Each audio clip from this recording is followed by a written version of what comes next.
Everybody. This is Linda with Bedtime Bible Chat. Well, thank you for waiting on me. I'm sorry about yesterday. I had a migraine all day long. I get them every now and then. So, today we're picking up our study in Proverbs 10. We are almost finished. Can you imagine that? Just merely to start Proverbs 11, and that will take just as long. I'm beginning to think that the rapture's going to happen before we get out of Proverbs. Well, today is a lesson that seems to be common sense, but in today's world, I don't know that common sense exists among the worldly. So I'm going to have to go ahead and teach this because it is directed at them mostly. Let's go over there and look at the one verse. Proverbs 10, verse 29. The way of the Lord is strength to the upright, but destruction shall be to the workers of iniquity. Common sense, right? Well, not really, not for the worldly. You know, like we have talked about in this chapter before, in this book before, when you walk with God, you keep out of trouble.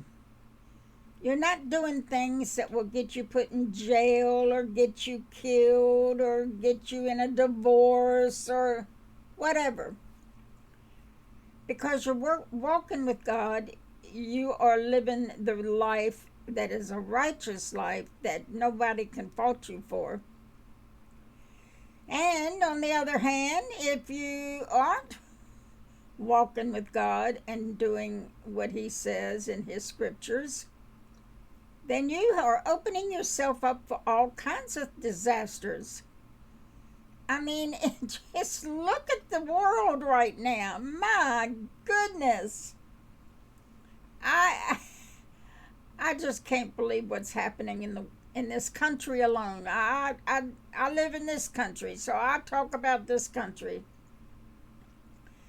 There is just so much going on that it just boggles my mind. I wrote an article for my website. I'll be posting it tomorrow. But it pretty much talks about this very thing, about how bad the world and this country is, and how good is now evil and evil is now good, and all the things that is going on in the world that is against God's word. It is an abomination to God. And then these very same people who think it's good, they don't understand why they're always having problems in their life. They don't understand why there's so much death in their family, or there's so much hardship in their family, or financial problems in their family, or whatever. It's because you don't walk with God. Yeah, when we walk with God, of course, we live in a fallen world. Of course there are going to be things that hit us bad. Because we have to live in a sewer, we're going to get dirty, right? But God will protect us. God will get us through whatever hits us. And He will wash us clean. Get all that sewer stuff off of us. We don't really care about this world, so we could care less about going home. Sure, we don't want to go home and leave our family and have them mourning, but if we do go home, we're happy. But not the people of the world. They're terrified of dying. For them, this is all there is. This life is all there is. Wow, I'd hate to have a life like that. That would scare anybody.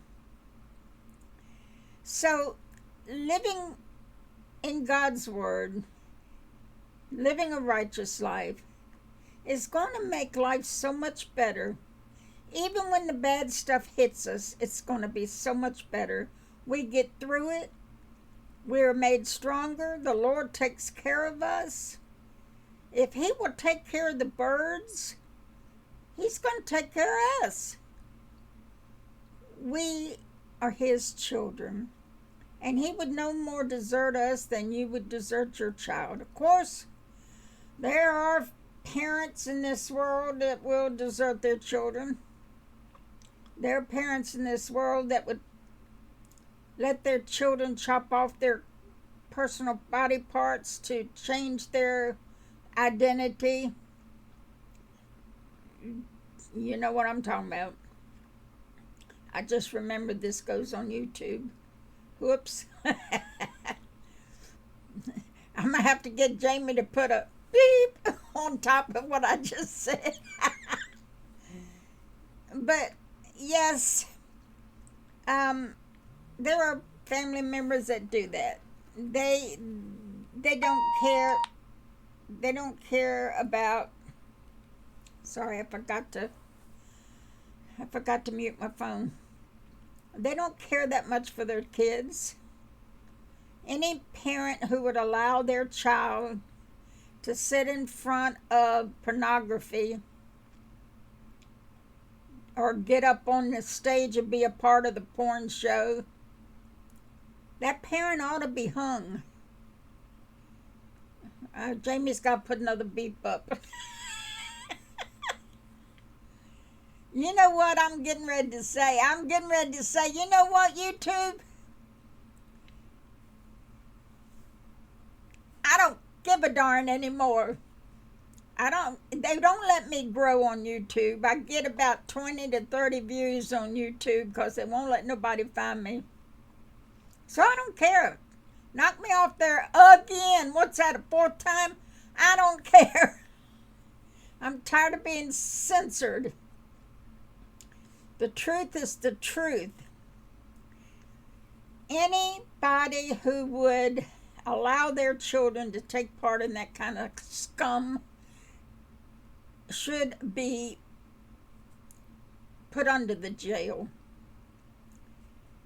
But then they wonder, well, why is this happening, and why is it? I just can't seem to get ahead, or I can't seem to get over this illness, or every time I turn around, there's something wrong happening. Well, duh. When you walk with the devil, that's all you're going to get. I get so carried away sometimes with all this sin that's going on. It's more than I can handle sometimes. But at least my world is running smoothly, and as long as you walk with the Lord, He's going to take care of you. Yeah, stuff's going to hit us because, like I said, we live in a fallen world. But He's going to get us through it. He's going to see us through it, and we'll be okay. So, you know what? When you start getting down over all of this stuff the way I do, communing with the Lord is the remedy. I tell you what, I have to commune with the Lord all day long nowadays. I just can't hardly stand all this evil. And if it wasn't for the fact that we're going to be snatched up one day, real soon, and if it wasn't for my being able to commune with the Lord, I don't think I'd make it through these days, because these days are so evil. I don't know how Lot did it. The Bible said he was vexed. Well, I can understand it. We live in Sodom and Gomorrah on steroids. So commune with the Lord to get that peace, to keep from being depressed from all this evil, because that's where you're going to be able to make it through these terrible times. But as long as you walk with the Lord, you'll get through it. And if you don't, well, walking with the devil is a death sentence. Alrighty, guys, I hope that this short video helps somebody. And I hope to see you tomorrow on Bedtime Bible Chat, if the Lord's willing. Bye-bye.